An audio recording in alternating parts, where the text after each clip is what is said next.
Hi, welcome back to our Advanced Quality Tutorial series. We are now working on guns.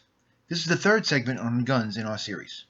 In the first two volumes, we interpreted all the information on large 5/8 inch counters and the differences between these counters and their machine gun counterparts.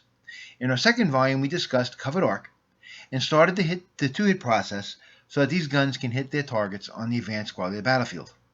In this volume, we are going to finish the two-hit process and show the effects on infantry.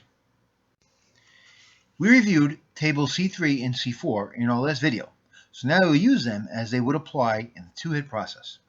In our first example, the German 75 long anti-tank gun has a Russian stack consisting of an 8 leader, a 4.47, and medium machine gun in its sights 3 hexes away in the open.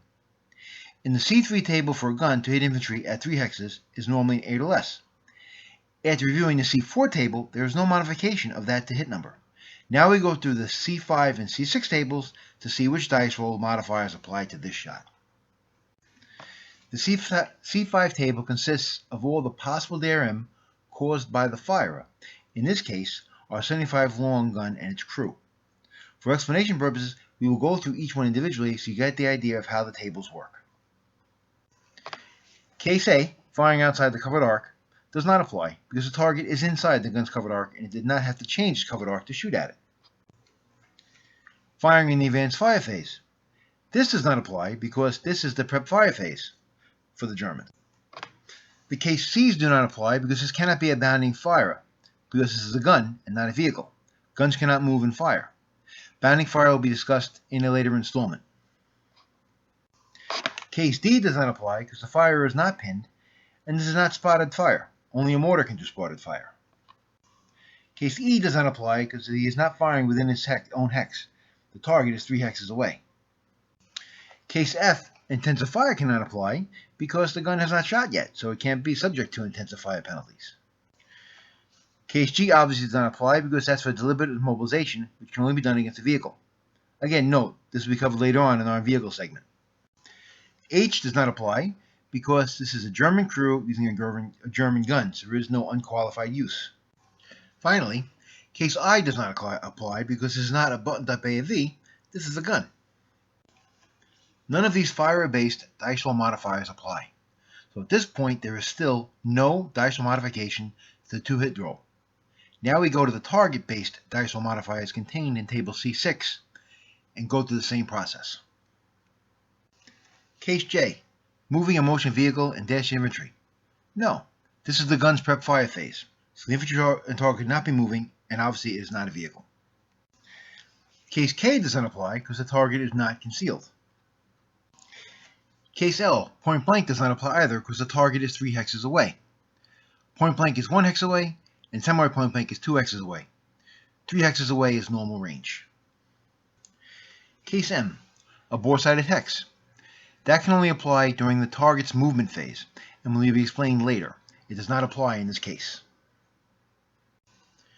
N does not apply because this is not an acquired target. O does not apply because the target is not using hazardous movement. P does not apply because target size applies to vehicles and guns only, not to people or infantry. The TEM does apply, but in this case it is 0 because they are in the open. Line of sight of hindrances would apply as well, but again, that value is 0 because basically the shot is right down the road. After running through this list, we find that there is no modification to the two-hit roll for the gun to hit Russian infantry 3 hexes away. The German player would need to roll an 8 or less to hit the Russian infantry sitting in the open 3 hexes away. The German rolls a 6 with a red 2 and a white 4. This results in a hit. Now we need to see the effects of that hit. We go back to the infantry fire table we saw in the earlier videos, where before we did not pay attention to the numbers to the right of the slash mark over each column. Now we do. These numbers correspond to the caliber of guns to equal the firepower to the left of the slash. In this case, you will see that an 80mm infantry hit will go on the 16 firepower column, and a 70mm hit will go on the 12 firepower column. There is no 75mm firepower column. When there is no firepower corresponding to the size of the shell used, you go to the weaker column. In this case, German player would roll on the 12-70 column to see the effect of the hit on the Russian infantry.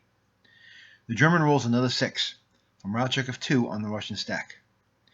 Irregardless of the effect of the morale checks, the stack is then placed under an acquired sticker, corresponding to this gun.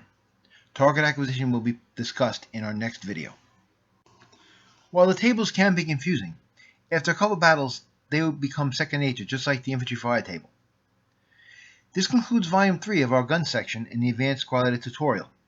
Remember, these videos are just an introduction to this great game, so that you have enough confidence to dive in and have some fun. Keep playing and don't worry about making mistakes. Try to learn from an experienced player. Perhaps go to one of the many tournaments that take place throughout the country, such as the Nor'easter Tournament in New England or the New York State ASL Tournament in Albany, New York. If you like these videos and you find them useful, please subscribe to our channel and like us on YouTube. Like always, if you have any questions or comments, feel free to contact me at jdhobbies@live.com. And thank you very much for watching.